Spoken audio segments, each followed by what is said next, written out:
Hey guys, how's it going? Michael Troy here, and today we're looking at X-Men number 5 and 6 by Jim Lee, Scott Lobdell, John Byrne, Scott Williams, Art T-Bear. Okay, so this is the new X-Men title, the one that Jim Lee launched, that with a new number 1 with Chris Claremont that sold like a bazillion copies. I think it's like I think it was like probably the best selling, like more than Spider-Man and more than X-Force, right? Okay, so whatever. It had like a million covers. Remember, it had like the big gatefold covers, but then it had like each cover you had to buy, and then it came out with like the deluxe edition with the whole gatefold all together. And of course, like an idiot, I bought all of them. I don't know if they're worth anything today. They might be worth something, but that was when they were like, way overprinting comics right before the speculator boom and the market crash and blah blah blah. Anyway, so this is right after Chris Claremont left the X-Men. After 17 years of guiding the ship, the mothership, and making us fall in love with these characters and blah blah blah, then along comes hot artist Jim Lee and boots him off the title. I mean, I don't really think that's what happened because, Jim and Chris would work together on Wildcats together, and so I'm guessing, I've never heard of any bad blood, but I do think that was kind of part of it. I don't know, feel free to chime in if you guys know the backstory. Anyway, so obviously the art is super killer. I mean, come on, Jim Lee's X-Men is like the best thing ever. I mean, of course, not better than John Byrne's X-Men, but, I think that Jim Lee's X-Men is like so legendary, so cool, so great. Look at this freaking cover here. We'll start with number 5.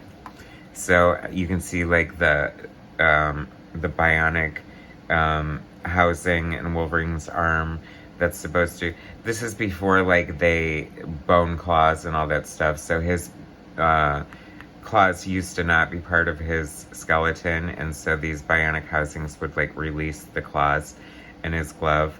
I think he could do it by thought, of course. I want to say John Byrne put in the little caveat that like every time Wolverine would go snicked and unleash his claws, like they would cut through the skin in his hand, but because of his healing factor, it would heal it over it, obviously, when he retracted his claws, but it was still painful. So I don't know, I just like little details like that. Anyway, let's get into this. I'm rambling. So Jim Lee is plot and pencils, and interestingly enough, John Byrne is doing the script. He scripted a couple issues. So random that they threw him in there. I can't help but think, it might have been a little bit of like a sort of a screw you to Chris Claremont. Like Chris Claremont leaves and then John Byrne comes into script. It's just kind of weird to me. I don't know why he was on the book. This is so funny. I love this right here because they're like, here's Forge. This is when they had like the blue and yellow costumes that were kind of sexy in a way. It like looked like they were all wearing thongs, and here comes Psylocke. She's like, I heard the alarm and I was just sunbathing, of course, because when I'm not running around in my Psylocke uniform, I run around in an even more revealing bikini. But we're gonna forgive it because it was the 90s. It's Jim Lee art, and who gives a crap, right? I mean, look at this killer art. This is a bunch of different inkers. The quintessential Jim Lee inker is Scott Williams, but this is a lot of work. So Art T-Bear and Joe Rubenstein and Bob Wiacek are also inking. I'm sure we'll be able to tell when it's not Scott Williams because, Scott Williams is like such a perfect inker. I love the shot of Colossus. It's so cool. They're interesting to me the way he did the fingertips. Like, I feel like that was a Jim Lee addition. I don't know if we ever saw that before. I don't know that it adds much to it, just like unnecessary detail. And it looks like not like super functional. So like, why would you encase your fingers in like this metal housing. I don't know. You know, not that he had a choice in the matter, because it was all the work of Mother Nature. Cool Psylocke effect. I mean, it's funny because I feel like, I mean, it's no secret that Jim Lee is a John Byrne fan, and this is definitely a Byrne thing, like, remember from, like, the Phoenix days. I mean, I'm giving Byrne credit, but maybe he copied it off of somebody else. I don't know. But it's definitely something that whoever started it, it's definitely been done to good, cool effect in comics. I mean, I know as an artist, I probably used it myself, because that's how artists work, you know, especially comic book artists. Like, if I'm reading a new comic and I see something really super cool, like, I definitely want to add it to my art. Omega Red is, like, a pretty cool villain, like, a very cool visual. This is kind of giving me, like, Weapon X vibes. I don't know, just something about that guy. Is it the same guy? It could be, couldn't it? I don't remember. I haven't read this in forever and a day. We're just here to look at the art and not blow the story. Oh, what a precursor to Image Comics. I always say when I do my Image reviews, and it pops up every single time almost, it wouldn't be an Image comic without a double-page spread that you had to turn the book sideways to look at. There's a lot of funny stuff going on here. Very, very cool. Who is coloring this? I want to say it's Joe Rosas. He was like the big X-Men colorist. I like all this effect. Is that Fenris? Yeah, it has to be Fenris. It's funny when different artists draw them. This is like the most dope double-page spread because they're just sitting around the table, and there's so much freaking detail in here. It is crazy, all these characters. I love the way... I mean, is this like casual wear for the team? Like when Storm and Jean aren't in their uniforms, they're in these oddly skin-tight cocktail dresses that literally look like latex poured over their body, because, I mean, I can't really imagine that on the rack. That is one shiny dress. Once again, not complaining. Absolutely adore Jim Lee's art. Amazing. I wonder how Byrne felt about his time scripting this. Like, I mean, that's pretty verbose. I wonder, you know, what he really added to the party here. I mean, this is a lot of detail. So many, you know, so many artists were so up-and-coming artists were influenced by Jim Lee, a host of artists, and just, I mean, if you really, really like Jim Lee and you want to draw like him, you have to be a really good artist and know how to draw backgrounds and all this kind of detail and perspective. And Jim Lee just is one of those great artists who makes everything look so super cool. You know, I have to say, I guess a lot of people do sort of lament, like, his newer art.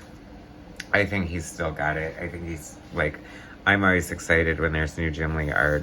But I was thinking about this, and I think it's, like, definitely part nostalgia, and also a part of that nostalgia, I guess, is, you know, we sort of like the art that we felt, like, when we fell in love with the artist and their art, we sort of that's always going to be our favorite art by them, you know, like John Byrne on X-Men, or George Perez on Teen Titans, or things like that. I mean, of course, there's certain artists. That's issue 5. Let's move on to issue 6 with this really cool cover with Sabretooth and Psylocke. Jim Lee drew some really epic covers back in the day. I love this. This is like the art thing. Art Adams does this. Mike Mignola does this. It's like, when in doubt, just throw in this like weird like cross, and then there's like the smoke here. Jim Lee, R.T. Bear. Aside from Scott Williams, I think R.T. Bear is an excellent inker for what do you call it? Jim Lee. Because even in Art's penciling, like, he has a similar aesthetic. So that didn't last long with John Byrne scripting. The very next issue, Jim Lee, plot and art, R.T. Bear finisher, Scott Lobdell scripter, Joe Rosas colorist, Tom Orzechowski hanging on for dear life as the OG X-Men crew there. I like the 90s X-Men costumes. I think that's a cool costume for Cyclops. It's not terribly different from his, you know, original, well, not his original, but his, like, new X-Men costume. And, it's funny how, Jubilee was, like, such a riff on Robin's costume. Oh, you know what, now that, I don't know how, I'm gonna feel so stupid saying this, but she's such an obvious, like, Carrie Kelly, like, thing here, right? Because I thought she was just a Robin ripoff, but hello, Carrie Kelly was Robin, and she has, like, the same hair and glasses. Huh. How come nobody talks about that? Did anyone else ever notice that? I mean, like, and you guys are like, yeah, Michael, everyone noticed that, except for you, dumbass. I don't know. Oh, Mojo, how cool is that? And Longshot and Dazzler, I love it. Longshot drawn by Jim Lee. It's funny, Longshot's kind of one of those characters for me that unless Art Adams is drawing him, he just doesn't look right. Even by Jim Lee. I mean, there's nothing wrong with the art per se, but he just doesn't, I mean, his fingers look weird. They look like Ballpark Frank hot dogs right there. I don't know. Dazzler. This was like the style, apparently. I can't remember back to the 90s where chicks just walking around in these weird cocktail dresses like that. I don't know. I don't remember that, but interesting. Is that Lila Cheney? Like this is like a hodgepodge of like everybody. I'm not hating Longshot, but I'm not loving it either. Just because it's not Art Adams. I love this Rogue costume. I think it is so cool. It's weird how the jacket kind of makes it, though. It looks sort of weird without the jacket. I just noticed, and I noticed before, but now I'm noticing again. Fenris, she has, like, the Power Girl, like, boob window there. That's funny. I always thought Fenris were kind of cool. God knows how they've destroyed them in modern X-Men. Oh, this is interesting. You gotta love an X-Men comic book with an ad for Youngblood in it.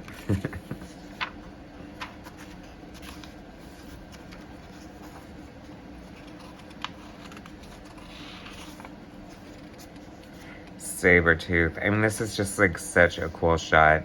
I mean, I have to say, like, as guilty as, you know, image artists are for, like, their pinups and their no backgrounds and stuff. I mean, Jim Lee has to be the least guilty of that. He's giving you these, like, great money shots all over the place, but he's not skimping on detail or background or storytelling. So, I mean, he is definitely a true artist, and I have nothing but respect for him.